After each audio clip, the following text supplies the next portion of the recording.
Tell me, what is RED and how did it start? RED was actually created because prior to creating RED, there was something called the Global Fund that was created in 2002. The Global Fund was created to fight the deadliest yet most treatable and preventable diseases in AIDS, TB, and malaria. RED primarily focuses on AIDS, HIV and AIDS, but that was really the creation for it. It's pretty simple, actually, is to get companies involved in this fight. When you're communicating with the public here, what do you try to get across? What do you think is misunderstood about HIV/AIDS globally?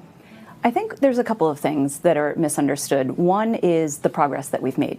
I think that if you look at where we were a couple of decades ago, where we've gotten is unfathomable. The fact that we have 23 million people on treatment is unbelievable. But the fact of the matter is every 3 minutes a teenager is infected with HIV. The progress has been great. I think with progress, unfortunately, comes complacency. And it would be a real disservice to the over 30 million people who have died of this disease to not do all we can to end it. We know how to end it. We know how to get there.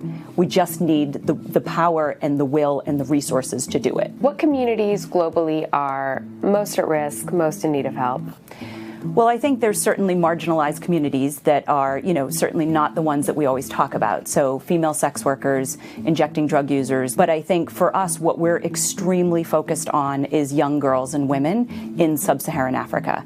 Because we know if those girls get infected with HIV, there's less chance they will stay in school. What's really important to us is making sure that those girls have the opportunity to be educated and live fulfilled lives, contribute to the economy, sustain these communities. That's what this is all about. We're hearing about a lot of exciting scientific developments. What are you most excited about on that front? What I find great inspiration is these young girls and young boys, quite frankly, who are taking this on themselves, trying to get rid of stigma, telling their peers to get tested. If they're tested positive, they're going on treatment. And they're finding these communities where it's not about an adult or a doctor in a white jacket coming in and telling them what to do. It's their peers. And to me, that's what I find so incredibly exciting. If we're going to end AIDS, those are the stories that really hit me because they really do want to take this on themselves and see an end to it. World AIDS Day is coming up on December 1st. Do you have special plans? So World AIDS Day for us is a really important moment, not just for RED, but it is the moment that the world shines a light on this fight that we've been so focused on. And so for us, we like to take that opportunity to give people something to do. So thankfully, it falls usually right around the start of the holiday shopping season. And so RED, the reason why RED was created was to give people ways in which they can engage with companies.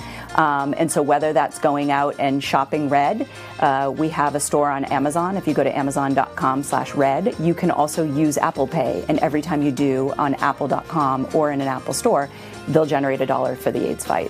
So we're really trying to always find different ways in which to give people to engage with RED and know that every time they do, it's generating money for the AIDS fight.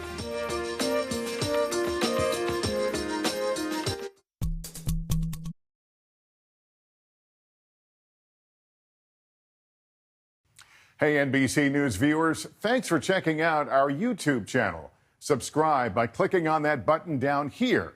And click on any of the videos over here to watch the latest interviews, show highlights, and digital exclusives. Thanks for watching.